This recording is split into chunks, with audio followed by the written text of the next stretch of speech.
Hey, you over there. Yeah, I see you. You're thinking about starting your own podcast, aren't you? Well, if you haven't heard about Anchor by Spotify, it's the easiest way to make a podcast with everything you need all in one place. Let me explain because I have some experience here. Anchor has tools that allow you to record and edit your podcast right from your phone or computer. When hosting on Anchor, you can distribute your podcast on listening platforms like Spotify, Apple Podcasts, and more. It's everything you need to make a podcast in one place.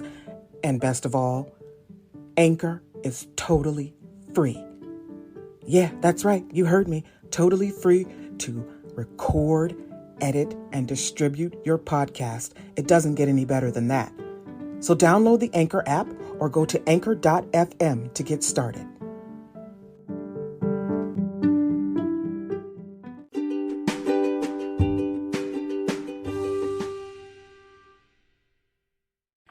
Hi, everyone. It's Ayana of Ayana Explains It All. Episode 3 will be covering the evil monster that is codependency. Now, I will be going over several forms of toxic people, and codependent people are toxic, unfortunately. But in the meantime, I hope you all have enjoyed the first few episodes of the podcast, Ayana Explains It All. Last week we covered why Muslims don't celebrate Valentine's Day, and I'm sure you went into it thinking it was one thing and it was something else, and I hope that you were pleasantly surprised with the conversation about Valentine's Day and love, loving other people, self-love, and all of that good stuff. And I wanted to let you know that before you could ever get to loving someone else properly and loving yourself properly, you might need to get yourself together on what your behavior is like and try to figure out why you choose the wrong people, the wrong friends, the wrong job, the wrong mate. And it can be because you're a codependent person. And so we're going to talk about that today. I wanted to first say hello to my daughter. She discovered my podcast when she was on my Instagram, wondering if I had posted anything funny lately. And I have. I'm a pretty funny person. But she wanted me to say hello to her, so I did. Hi, Zari. So let's get into it. Episode 3, Codependency. Now, I was thinking about how to start this off, and what I came up with is thinking of when did you learn the different parts of a story? Every story has several elements that comprise the tale in the book or of your life. There's a setting, plot, characters, conflict, resolution, a theme. The characters are key to the story. The protagonist, the hero, the antagonist, the person who's causing trouble. Supporting characters, people who are present to usher the story along. At different points of the story of your life and of others around you, you may play different roles. You're not always going to be the protagonist, even in your own story. Sometimes you're going to be the person who's fucking things up for yourself. Yes. You may be the villain, the hero, the supporting friend, or the bystander. There is a tendency, however, in our story to paint ourselves as the protagonist, as the hero, or even as the victim, which is worse. We're either rescuing everyone and solving all the conflicts, or everything is happening to us. And we use this to gain attention and favor from people. And we don't want to be fixed, because if we're fixed, then we can't get attention. Being broken gets you attention. And as Malcolm X says, I am for the truth, no matter who tells it. Well, here's some truth for you. Sometimes you're the villain. Yeah. And when you're not the villain, you're the victim, playing people to gain their confidence, trust, admiration of you. Would it surprise you to learn that you may be worse than the villain? but a toxic person. Captain Codependent is what I like to call us. Yeah, I used to be codependent. Oh, to a fault, to an ugly degree. Absolutely.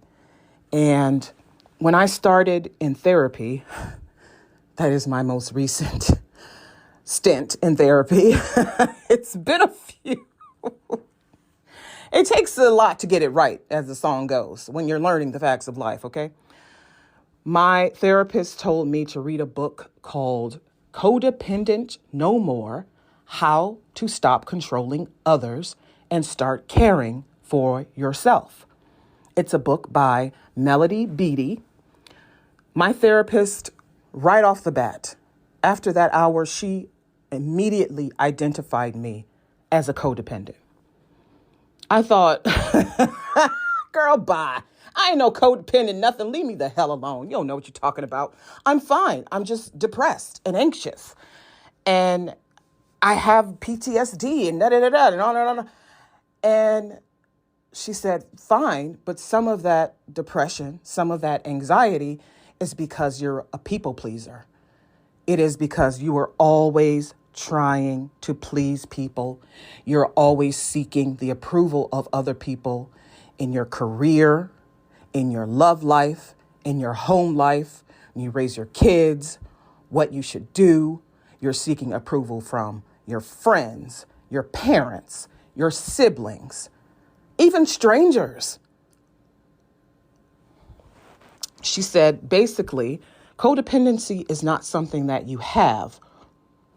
It's something you are, and usually it leads to depression and anxiety. And that makes sense because when you're trying to please people and the things you're doing aren't making them happy, well, then you're going to feel rejected. You're going to internalize that, and you're going to see that as a referendum on you and who you are, and you're going to feel worthless.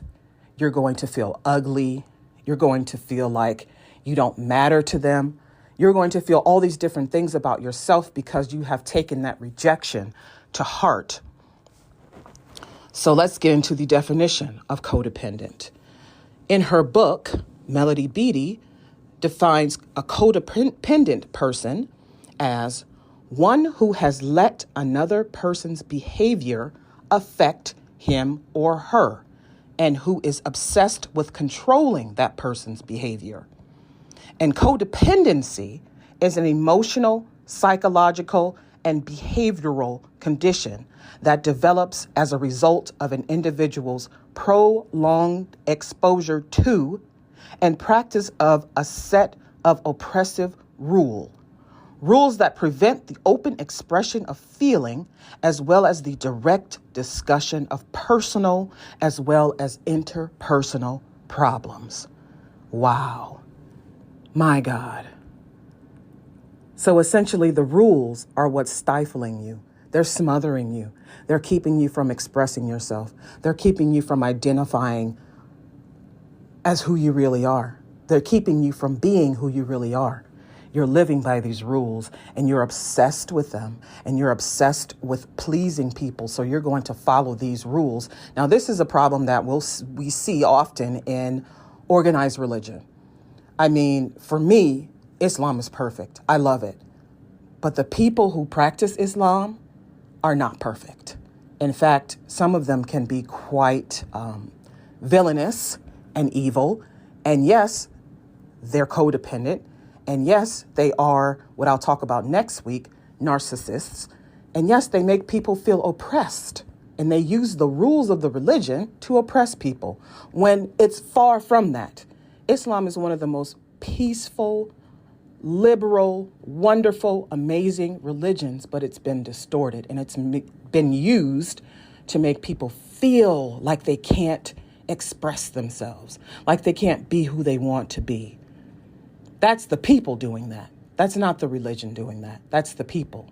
And you know why it's the people?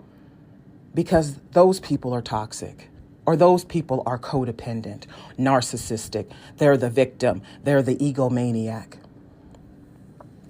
Mental Health America of Northern Kentucky and Southwest Ohio, in its paper on codependency, states that Many people define codependency by their behaviors, which may include 1, always being attracted to alcoholics, drug addicts, or other similarly needy and emotionally unavailable people. 2, feeling as if they must be in a relationship with someone, anyone, for their lives to be worthwhile. 3, trying to control others' behaviors, especially loved ones. 4, feeling as if they are incapable of ending a relationship they know is not good for them or that they are unhappy in, trying to please everyone else and never taking time for themselves or even forgetting that they need to take care of themselves. Now, this has been me. This has been me time and time and time again.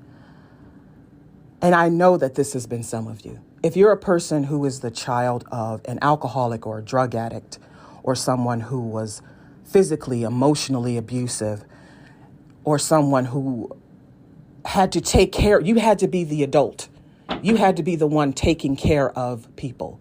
You had to be the one who made sure that there was breakfast, lunch, and dinner, and that you got off to school on time, and that you did your homework, and and on and on and on. You had to do that because the adult who was supposed to be in charge of you couldn't do it for you.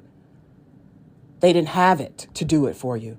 They weren't available emotionally, physically, or because they were always high or drunk, they weren't available to you at all. And maybe you're in a relationship right now, or you've been in a relationship that you know is so bad for you. Like this person is talking crap to your face. They're putting you down. They're cheating on you. They're, the betrayal, the verbal abuse. But because you need to be with someone so badly, because you don't like being alone, you don't want to be alone, you can't leave. You don't leave. You won't leave. That is harmful. Having to take care of yourself as a child, that is harmful. So what do you think happens when you grow up? What do you think happens when you end that relationship that's bad for you? You're just going to get into another bad relationship because you haven't learned anything. Yeah, you left. Good for you. Great. That's just step 1. There are all these other steps because you don't want to get into another bad relationship. And when you're that child having to take care of yourself as a child, when you grow up, you're going to be someone who does not trust anybody. You're going to be someone who is scared all the time. You're going to be someone who, if you even have children, you're not going to know how to relate to them because you were never able to be a child yourself. So a lot of times in therapy, what therapists will do is tell you to work on the inner child and then work on the adult.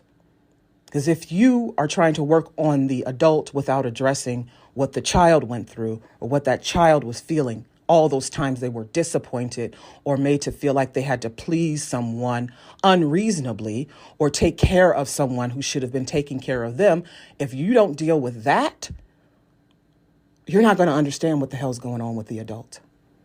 You're not going to understand why you get into these bad relationships. You're not going to understand why when you go to work, you're letting someone put all the work on you.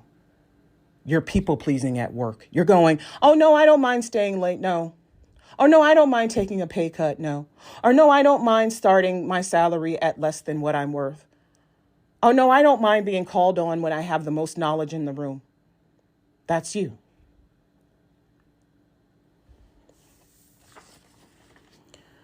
In her book, Codependent No More, Beatty writes that many codependents at some time in their lives were true victims of someone's abuse, neglect, abandonment, alcoholism, or any number of situations that can victimize people. We were at some time truly helpless to protect ourselves or solve our problems. We began to see ourselves as victims. Our painful history repeats itself. As caretakers, we allow people to victimize us, and we participate in our victimization by perpetually rescuing people. Now, whew, Lord have mercy. That's a lot right there. The rescuer. Yes, I have to pick everybody up. I have to fix everybody. I have to fix everyone's problems. I have to be the one who's always loaning people money. I have to be the one who's always, paying the bond for your friends. Or you have to be the one who's always, when somebody's in trouble, you're always there. You're always there for them. Doesn't matter what time of day it is. Doesn't matter what you're in the middle of. You're there. You're putting on your cape and you're fucking running. You're throwing yourself off of a building to fly there to get to them. Never mind what you have going on. But then you do that and you'll complain. Well, I'm always doing things for people. I'm always having to drop everything that I'm doing and taking care of people. Well, guess what? You don't have to do that. You choose to do that. You do not have to be the caretaker. You don't have to be the one who's fixing people. You don't have to be the one who's rescuing people, but you do it because when you were a child, you were abused, you were mistreated, you were used so badly, you were someone's fucking dish rag. And so when you became older, you became what you needed people to be for you. You become the rescuer and the fixer because you know what it's like to be victimized and have no one help you. And I've touched on this. I touched on this in the introductory podcast episode. And I mentioned briefly my history of childhood sexual abuse and childhood physical abuse. And something happens when you talk about those things is that you have to talk about the players. You can't talk about the story as something that happened to you. No, it's something someone did to you, someone specific. And for me, it was multiple people. And for me, this was continuing to happen and nobody would do anything about it. And when you say that, people get very angry because they know you're talking about them. And how dare you talk about them? And how dare you tell your family business? But listen, in order to understand the adult and fix the adult, you got to fix the child. And this is what happened to the child, me, the child. And so when I got older, fuck yeah, I was trying to fix everybody. I could take a man who was broken and fix him into a fucking Academy Award statue. That was me. Helping with the homework, because if he's in college, helping him with his homework, helping him find a job, helping around the house, doing this, doing that, going here, going there, losing sleep, trying to make sure he was the best version of himself. Meanwhile, I was suffering because I wasn't taking care of myself, because I wasn't focused on myself, because I wasn't looking after myself. We do this with friends too, right? You take the Cinderella who's sitting at the fireplace with the ashes on her face and you turn her into the beautiful girl at the ball with the ball gown and the fancy. I mean, you do that and you're so proud of yourself. Okay, so what happens when that friend dumps you? How do you feel? You feel worthless. You feel like you've been victimized again. You feel like you've been abandoned. And the whole time you've been putting your opinion and you're trying to control this person and control their behaviors, and you change their hair and you help them change their life and their attitude and their clothes and da-da-da-da-da-da. You were controlling them. But they left you. So who are you left to control? There's no one. You'll find someone. But what you really need to do is figure out why you're like that. Why are you like that? Why are you the person who's fixing people? Why aren't you fixing yourself? Why aren't you making sure your clothes look good? Why aren't you making sure your hair looks good? Why aren't you making sure you have, your hobbies and activities? You get to go off and do that, right?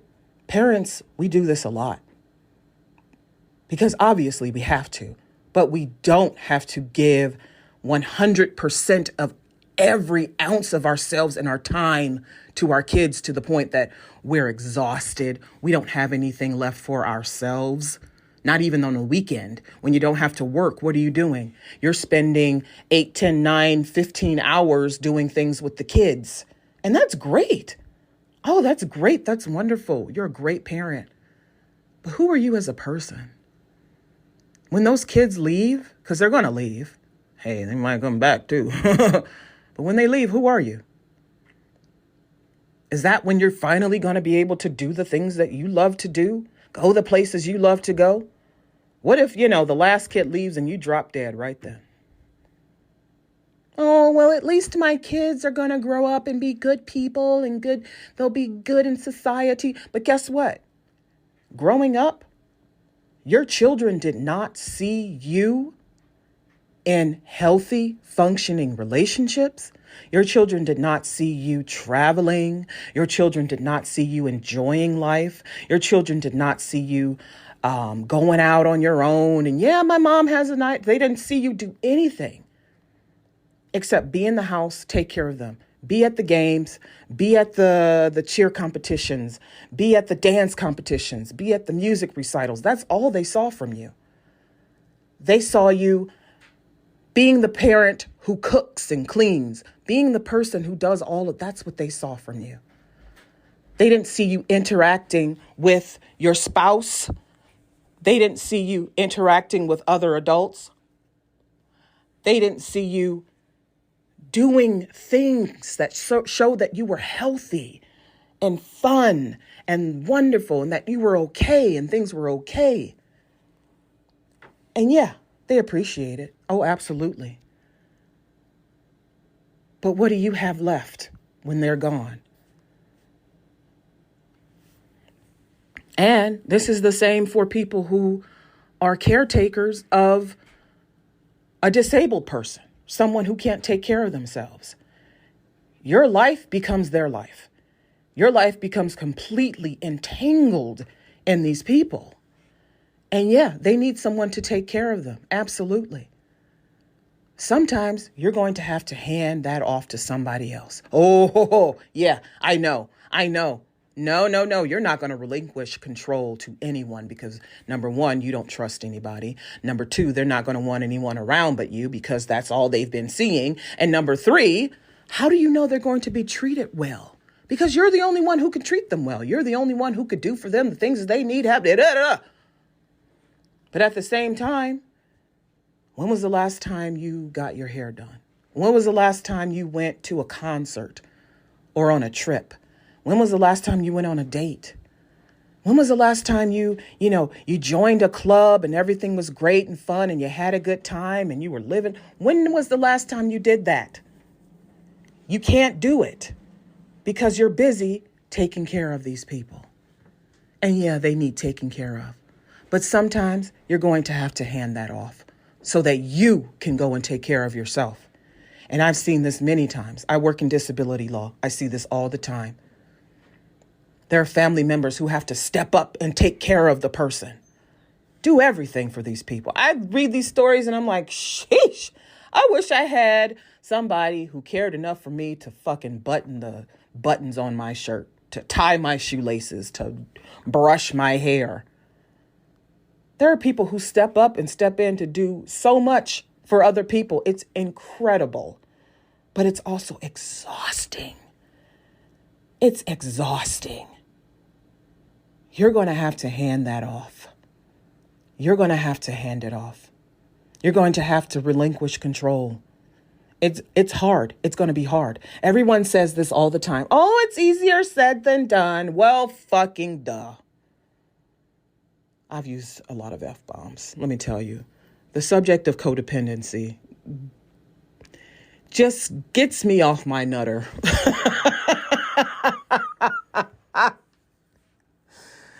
Oh, gosh. One thing that Melanie Beattie points out in her book, she says that codependents quite succinctly react. They overreact, they underreact, but rarely do they just act. They either throw a big tantrum when something goes wrong or something doesn't go their way, and they're crying and, they're all out of sorts, carrying on, as the people would say. Or they do nothing when they should be doing something. They're so nonchalant and completely out of touch. They're not there. Your kid gets into trouble at school. You don't do anything about it when you should. You shouldn't get the strap, beat the crap out of them. No. You shouldn't just be like, oh, kid, don't do that again. No. You discipline them. You figure out what went wrong. You figure out what they did. You take the right steps to discipline the child and rectify their behavior. But one thing that codependents also do is that they rarely behave normally at the news of someone's big or small problems or their big or small issues. They become filled with sorrow, worry, abundant care, and they have to fix everything immediately. Back to being the fixer. Got to fix everything immediately. Because codependents strive for perfection. Everything has to be perfect around me or I can't rest. I'm anxious. I used to do this thing where when I came home, if the house didn't smell good, I would lose my shit because that meant that there was something dirty in my house, and I can't have anything dirty in my house because if there's something dirty in my house, then it's going to attract bugs. And when people come over, they're going to go, oh, your house stinks. People are going to think less of me because my house smells. So I was always buying these little scent packets and, air fresheners and da-da-da-da-da. And most of the time it was the trash in the kitchen, but it was like, oh, I can't be comfortable until my house smells good. And it's like, girl, are you serious? You just drove all this way from work to come home just to get up and out of sorts about the smell of your house? How about you put your shit down, rest for a second, because where I work 41 miles from my house. How about you just put your stuff down, take a breath, take a breather, say hello to your kids like they're normal people. Hi, kids, how are you? Not, why does my house smell like chicken shit? Lord. Oh, gosh. But that's just it. Codependents don't know how to react normally to normal things. And it's okay if you want to act abnormally to abnormal stuff, like someone kicks you in the head, you kick them in the head. You can react abnormally to abnormal things. That makes sense. But when you're acting abnormally to normal stuff, just normal everyday things, somebody cuts you off on the freeway, somebody doesn't say excuse me to you at the store, and you're like, I'm going to fucking blow your head off. That's abnormal. It's wild and it's dangerous. It's abnormal. And this behavior can be present in many settings, as I've said. Home, work, social gatherings. Codependents are essentially wimps sometimes. They could be overbearing, but they can also be wimpy because they're happy to help. Because again, they want to fix, they want to be perfect. Everything has to be perfect. They're happy to help. They're happy to do more than their share of work. They're happy to pay for meals every time a group of friends go out. They're happy to take less pay than they are worth, as I said before. And as Beatty states in her book, they are people pleasers and shoot for perfection. And I'm going to keep saying that because there are a lot of us out there who are people pleasers, who are trying to make everything perfect, because if everything is perfect, then we can relax. Then the people around us will like us because we fulfilled all of their needs and we've made life comfortable for them and wonderful for them. But then we become angry and resentful because we're not getting the kudos and the praise. The person who wants to be the hero of your story is not made the hero of your story, and they're pretty pissed off because look at all the things I did for you.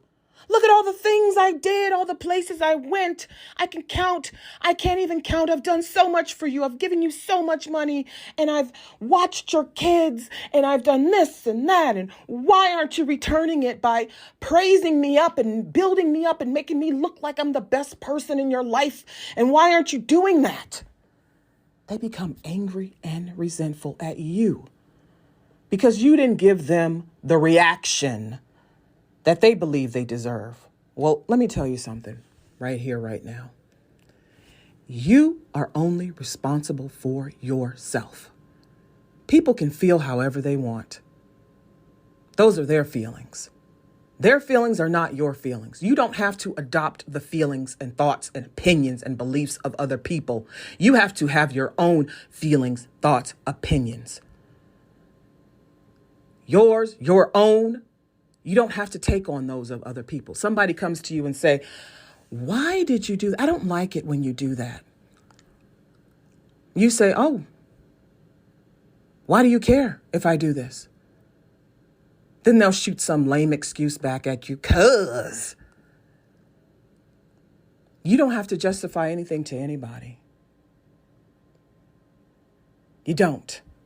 Not what you do with your money, not what you do with your time, not what you do with anything else. There might be some little people, some kids who might need you to be accountable to them because you're responsible for them. But adults, oh, fuck them. And I say this all the time. People who follow me on social media know how sick I am of other adults. I see a lot of excuse making for adult behavior, violent behavior, abusive behavior, a lot of excuse making for violent language directed at people, racism, sexism, abuse. And it's sickening. It is sickening. Do not excuse the bad acts of other adults. Do not do it. Number one, because people need to own the shit that they do. Number two, you didn't do it. And chances are they probably did it to you. I was in Target today.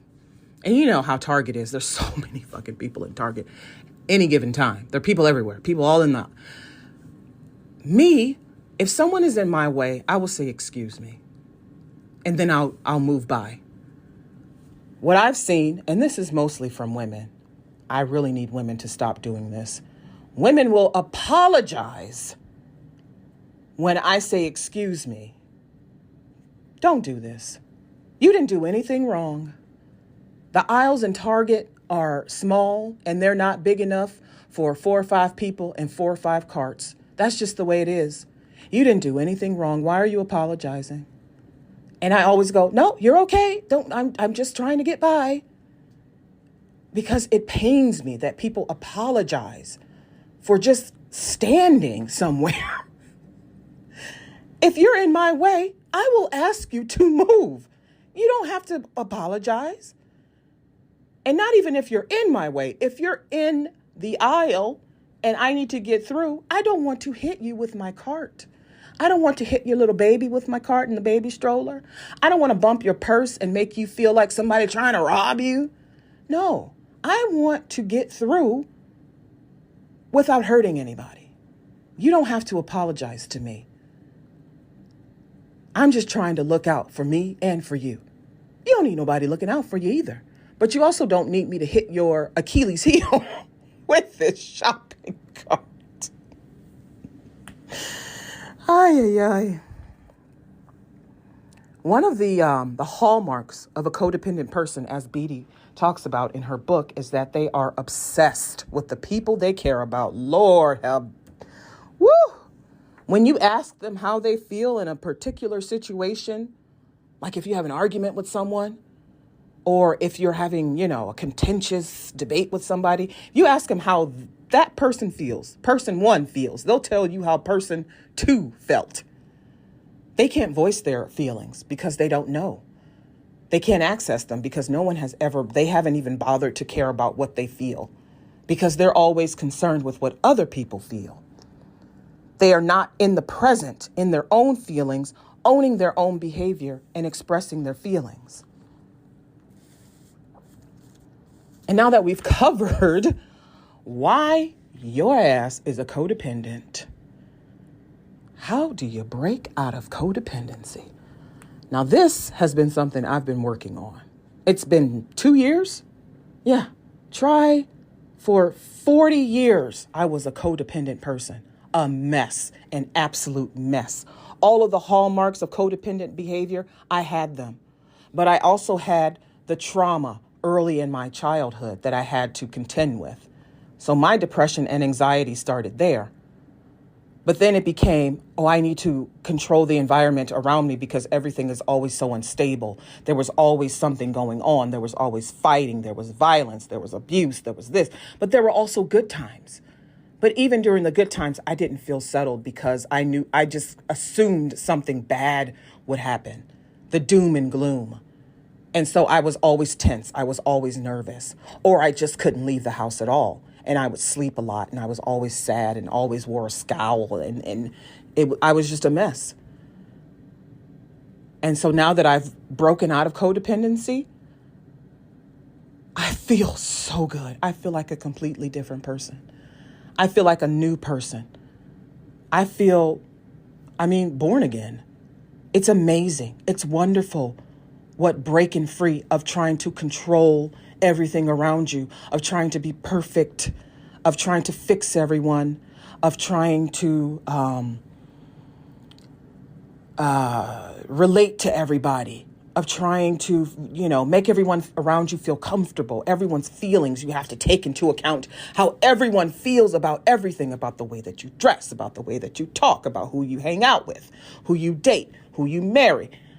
I cannot tell you how many opportunities, even relationships, I had to give up because it did not please my family, because it upset my family, because people in my life were not comfortable with me because I was in this relationship or because I made this decision, this choice. I worked in downtown Cleveland for the longest time. Hated it, hated every minute of it. I made the decision to switch to downtown Akron, which I love. Love it, love it, love it, love it, love it, love it, love it. You will not believe how many people sincerely got in my ass because I wanted to move to a different office. One that was not close to my home. One that was far from where my kids went to school. One that means that I have to drive 40 minutes to get to work. Oh, how are you going to get there? How do you do that? Oh my God, why are you doing this to yourself? The guilt that I felt for so long, even now when I talk about it, I want to cry because all I want to do is live my life. But every time I tried to take a step in a direction, there was someone there saying, why? Why are you doing that? Do you know you're hurting your family? Do you know you're shaming your family? Do you know what you're doing to your kids? Do you know what you're doing to your mother? Do you know what you're doing to your siblings? Do you know what you're doing? I had to hear that so much all the time. I don't hear that anymore. I don't hear it anymore. Number one, people don't say it to me because they know they cannot get away with that with me anymore. And number two, when people do say it, I ask them why they're concerned. Do not concern yourself with something that does not concern you is the tagline here. Do not concern yourself with something that does not concern you. My life, my choices don't concern anyone but me. So that's who I'm concerned about, me. So when you break out of codependency, you don't have to hear people asking you, why? Why are you doing it? The why monster comes, charging up to you after you've made a decision. Why are you wearing those shoes? The biggest thing for people like me who were raised in conservative religious environment was, why are you dressed like that? You're not in the masjid dressed like that. Oh, no, you can't wear that here.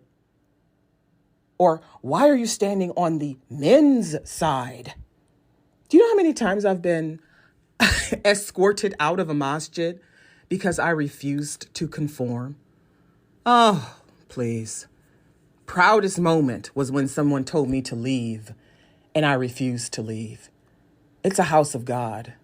Can't kick someone out of a house of God, but there were people who did it. And let me tell you, that is the dumbest, stupidest thing you could ever do.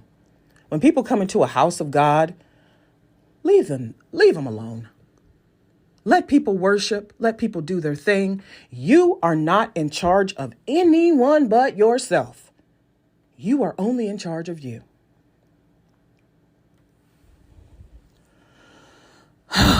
So once you break out of codependency, one easy way, in fact, to break out of it is simply to detach yourself from the people you care about too much. I know. I covered it. That caretaker that you are, you're caring for the disabled person. You're caring for, somebody else's kids, ladies. You're caring for a man, ladies. Or men, you're caring for a woman. You're doing everything for her to the point that she can't even drive a car herself. Now, please get on me for that. I love it. Please give it to me. Give it to me. Give me the heat. I want it. We care about people too much. There is a normal level of care and concern you give to a person. We give it to people too much. You need to detach. Relinquish some, if not all, control over them and start to focus on yourself. Concentrate on you. Yes, please. Jeffrey Osborne said it. And I know he was talking about the man concentrating on the woman, but I'm here to tell you that it also applies to you concentrating on yourself. Take care of yourself. Take care of yourself. Take care of your personal hygiene, your health needs. Date, participate in clubs, have hobbies. Be present in your life. Be present for yourself. Show up for yourself. Detach yourself from the people and the things you care about too much that you get lost in, that are not fulfilling for whatever reason, because all you're doing is trying to fix them and make them perfect and control them. It can't give you anything fulfilling, because all you're trying to do is control it and fix it and make it into something that you think would be good. Let people be themselves. Let the chips fall where they may. Let the tongues wag, let people gag, whatever. Detach yourself. But the problem is that when a person who is controlling of others loses control, they cannot cope. They feel fearful, anxious. They cannot control the outcome of the behaviors, and the world does not make sense to them. They like being broken and empty. It gets them attention. Again, the attention. But ultimately, it is not for the best. For all involved, it is better that we focus on ourselves and not seek to control others or be present at every story that does not involve us. If it don't concern you, okay, yeah, let's get East Cleveland on it. If it don't concern you, don't concern yourself. I saw this in a movie once. The woman was like, don't concern yourself. I was like, oh, I'm going to use that. Don't concern yourself.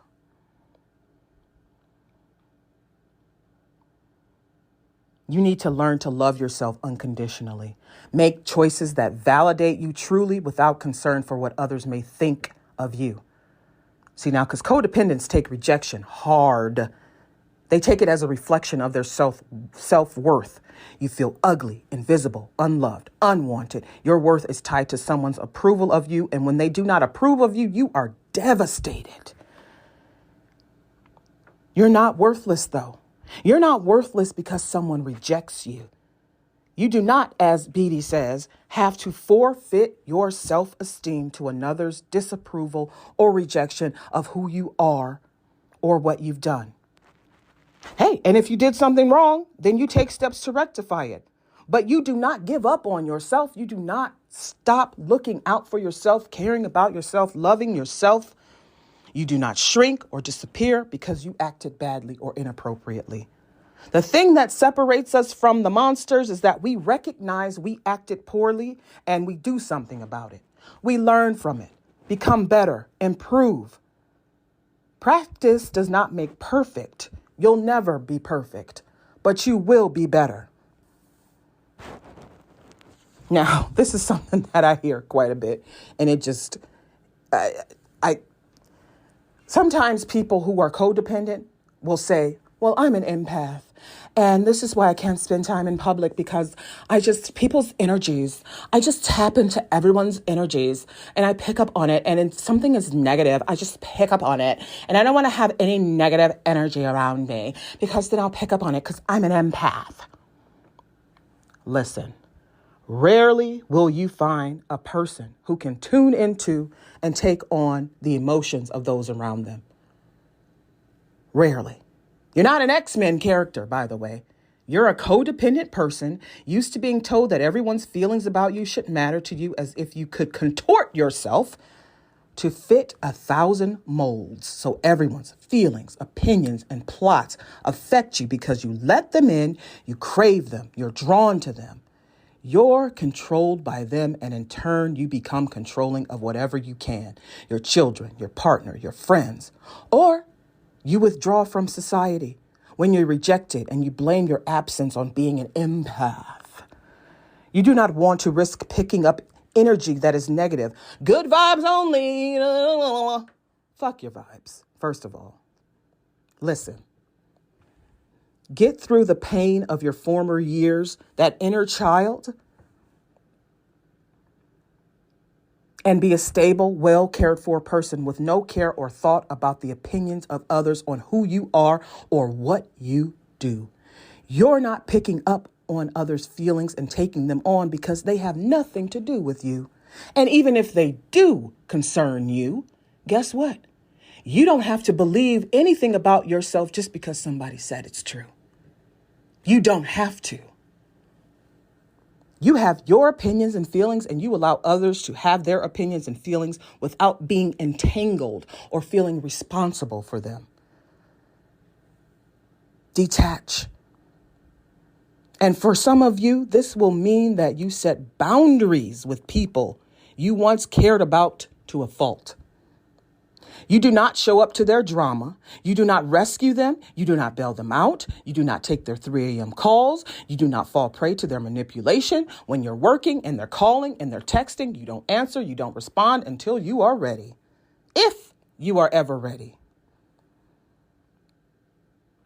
It means that you're not wasting time or energy worrying about others and their dilemmas. And the less worry, the more calm, the more peace. Less depression, less anxiety, and more control over the part of the universe that is yours, you. Now, if you're Muslim, so let me explain something to you about my little corner of the world. Muslims, marriage in Islam is very important, very important. It's like one of the things people look forward to when they, are old enough to get married. Oh, I want to be married. I want to have a wedding. And I want to have babies. Blah, blah, blah, blah, blah. Listen, some people don't need to be married. And I'll just leave that there. Some of you do not need to be married. But a point that my therapist made, because I am not married, but I have been married. I've been married mainly because I did not want to be alone and because I thought that marriage would validate me. Would make me feel worthwhile, would make me feel loved, valued. It didn't do not one of them fucking things. Because you can't get your value and worth through another person. You can't. And if that person is abusing you, you really aren't going to get it. You're going to get something else. My therapist said that when you're not married, you're alone. And no one gives a fuck about you. So sometimes we form romantic relationships or friendships so that we will not be alone. So someone will give a F, which is really a poor reason to be in a relationship. You don't get in a relationship so you won't be alone, so someone will care about you. And then we stay longer in these bad relationships because, again, I don't want to be alone. I can't sleep at night unless someone is sleeping next to me. Hey, get a dog.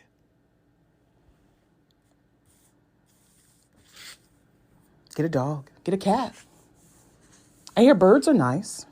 Bird will come out of the cage, fly into your room, Land on your finger, talk to a bird, teach it a few words. Because guess what? You're not going to find your value in a bad relationship. You're not going to find your value in any relationship. You may find yourself and find that you don't like the person that you are. But your worth is not tied to anything external. Your performance at work, your performance with your kids. Your kids, you could be the worst parent, the best parent. Your kids are going to grow up and do whatever it is they do. You could be the best employee at work, and that place can still go bankrupt. Or you can still be told, hey, yeah, you don't smile enough, so I'm going to give you a 2 on your evaluation out of 5. Okay?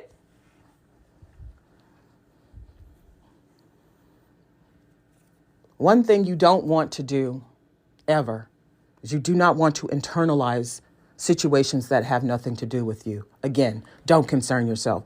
You see, I keep coming back to that. Don't concern yourself with things that do not concern you. You want to break out of the nightmare of codependency because codependents attract narcissistic personalities. And this is what I'm going to talk about next week is narcissistic personalities. We hear this word all the time. People are using it incorrectly. People are applying it to everyone, people they don't like. Oh, he's a narcissist. This is toxic. That's toxic. He's narcissistic. She's narcissistic. No. Hey, some people you don't like them and that's it. That's it. They're not narcissistic. They're not anything. You just don't like them. But narcissists are the most dangerous people and they prey on you. You're codependent. You'll latch right on like a barnacle to a butt, like a barnacle to the bottom of a boat. You'll latch right on and you'll just suck. And they'll suck the life out of you. They'll use you. So you don't want to be codependent because this is who you'll attract. You'll marry a narcissist. You'll work under a narcissist. You'll be friends with a narcissist. You need to take care of your mental, emotional, and physical health because at the end of it all, when the external bonds fall away, as they may or must, you're left with you. And if you're not at your best, then you cannot show up for yourself. And you shouldn't expect anyone else to show up for you. You have to be there first. How are other people going to get there if you're not there first? You have to be there. Then the other people come along.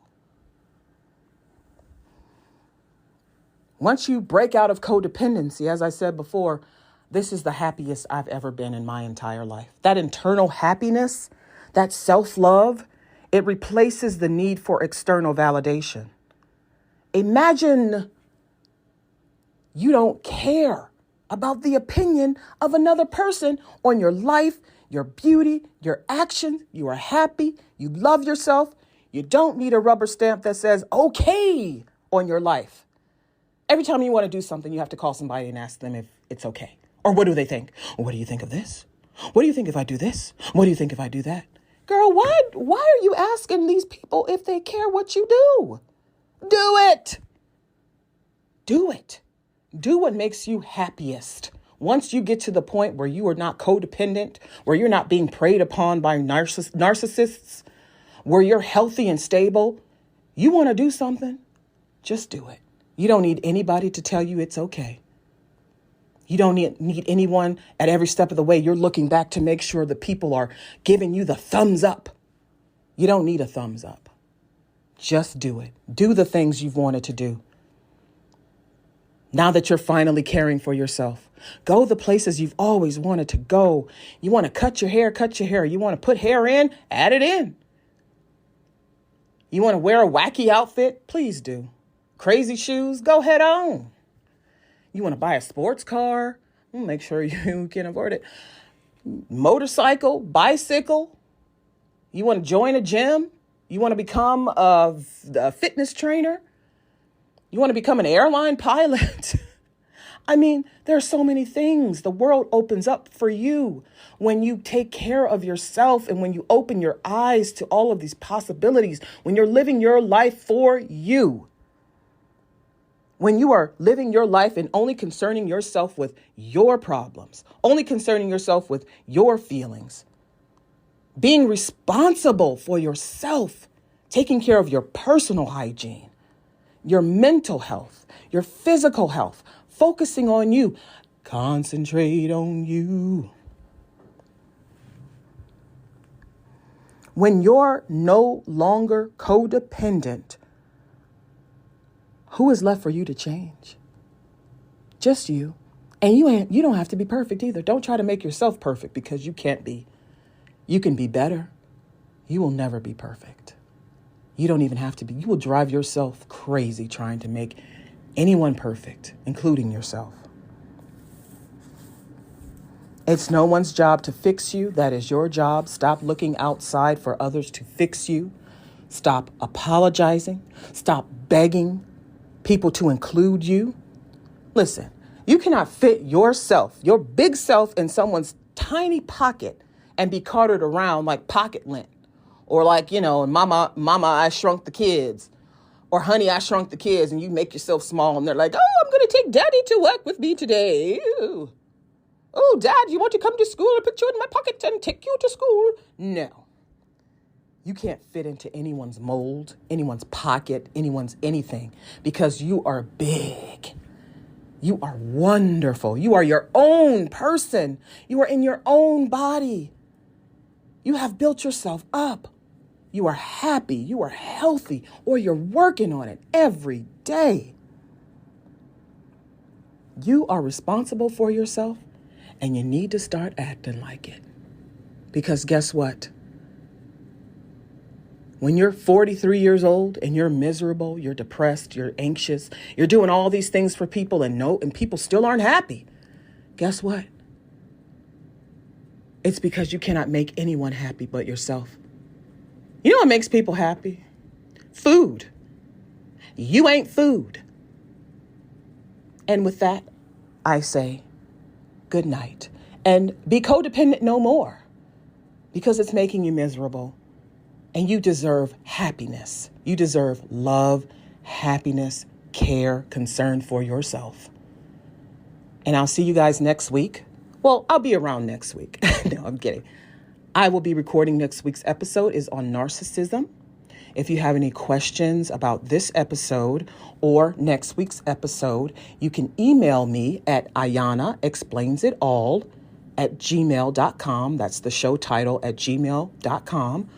I accept submissions of questions, or, you want to insult me, go ahead. You have no idea how many times I get insulted every day.